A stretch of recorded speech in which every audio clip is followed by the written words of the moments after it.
qui aura sa peau, ou pas.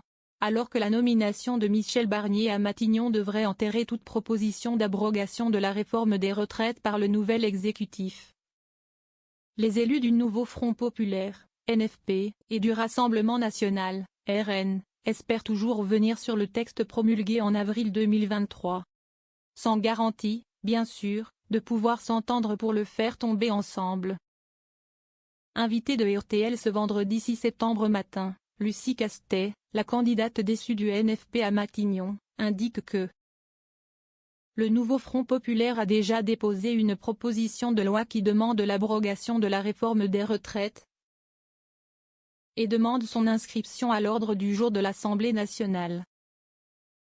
Donc le nouveau Front populaire souhaite être à l'initiative de cette proposition et de cette discussion, observe la désormais ex-directrice des finances de la ville de Paris.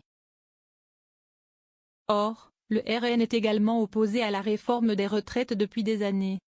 Alors qui, des 193 députés du NFP ou des 143 du RN et de ses alliés, tentera de faire tomber la réforme en premier?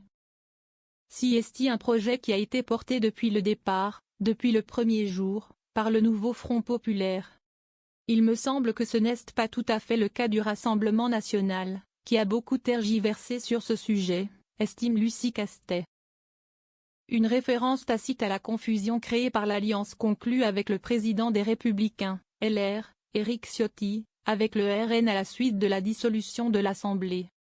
Lors de la dernière élection présidentielle, la candidate LR, Valérie Pécresse, avait en effet fait campagne pour la retraite à 65 ans, quand Marine Le Pen souhaitait rétablir l'âge de départ à 60 ans. Il y a eu énormément d'ambiguïté de la part du Rassemblement national sur ce sujet.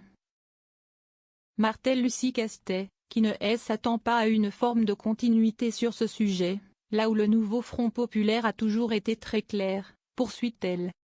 Le RN assure vouloir abroger le texte.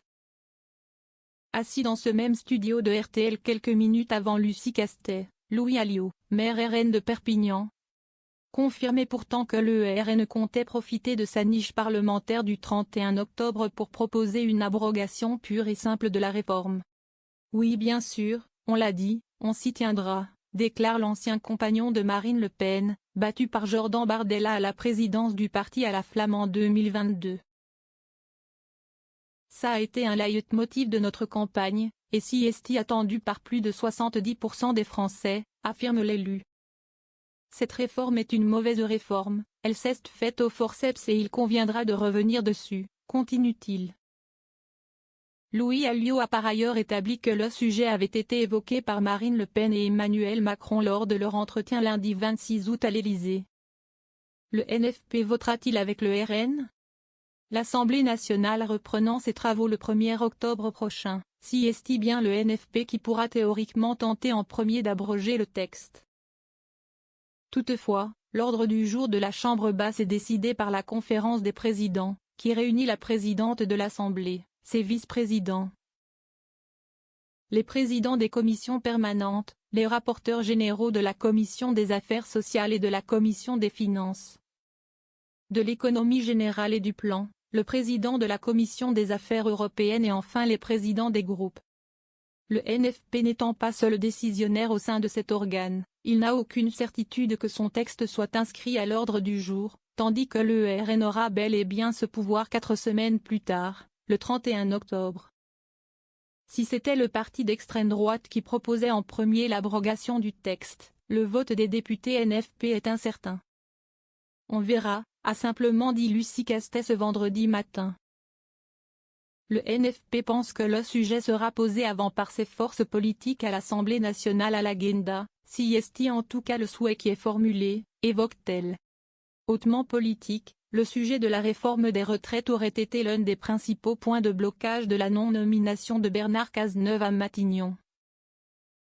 L'ancien socialiste n'ayant pas donné de garantie à Emmanuel Macron comme quoi il n'abrogerait pas le texte. En 2023, le texte avait été adopté via l'article 493, sans que les députés puissent voter.